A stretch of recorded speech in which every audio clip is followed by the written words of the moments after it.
स्वामी समर्थ नगरातून स्वामींचा महाप्रसाद आहे का?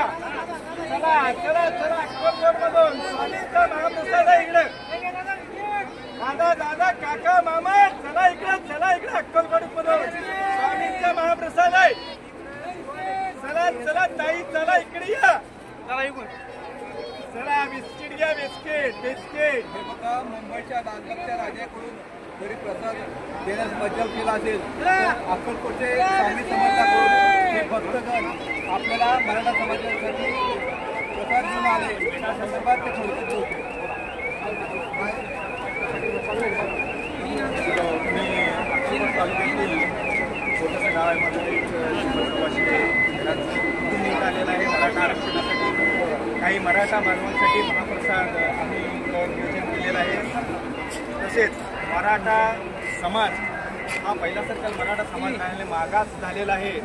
तरी मराठा समाजाला जरांगे दादा जे म्हणतील त्याचा आम्हाला आरक्षण भेटलं पाहिजे आणि आरक्षण हे आम्ही इथून घेऊन जाणार. हे दादांच्या वतीनं आम्ही ठामपणे एक निर्णय निश्चित करत आहोत. आज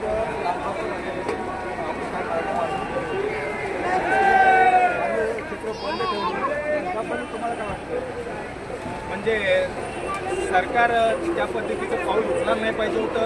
गोरगरिबांना अन्न हे सर्वात श्रेष्ठ दान आहे असं मानलं जाते.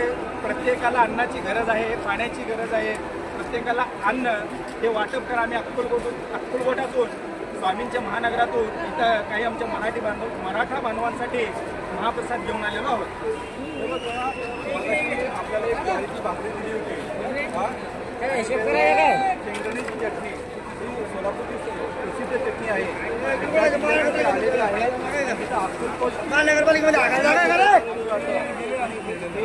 परंपरा आहे. मराठा आरक्षणासंदर्भात त्याचं काय कशाचे आपल्याला आरक्षण पाहिजे सगळं प्रणालीमधून आरक्षणाची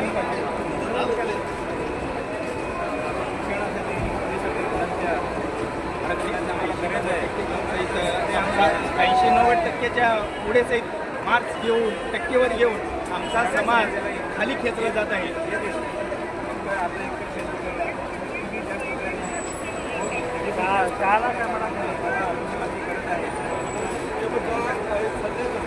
एक वर्षी पाऊस जास्त पडतो, एक वर्षी थोडं कमी पडतो आणि जे काही पिकलं आहे त्याला बाजारात भाव मिळत नाही.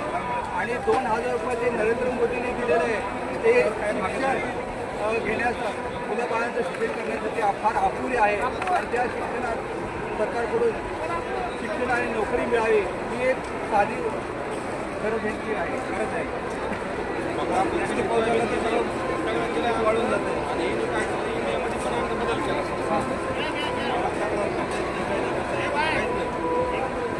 आज देशाला स्वातंत्र्य भेटून केलं ते पत्नी सरकार हे मराठा समाजातूनच होते.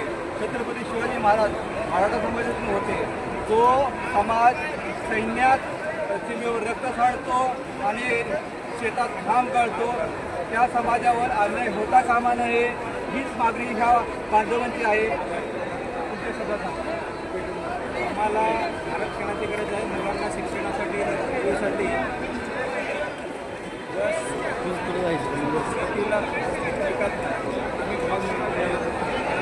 समीरला म्हणतो ना बाहेर त्याला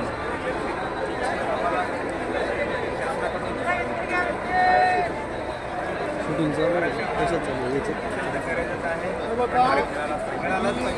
आरक्षण मिळाल्याशिवाय आम्ही मुलं आहेत ना मुंबई सोडणार नाही ना. शिक्षण मिळावं हा शेतकरी समाज आहे आणि दुसऱ्या बाजूला तो सीमेवर रक्त सांडणारा सैनिक समाज आहे. आणि या समाजावर कुठल्याही प्रकारे टाकळत न ठेवता नरेंद्र मोदी आणि शरद पवार यांनी तत्काळ एकत्र येऊन हा प्रश्न सोडवावा. हा राजकीय इच्छाशक्तीचा प्रश्न आहे, हा कायद्याचा प्रश्न नाही आहे.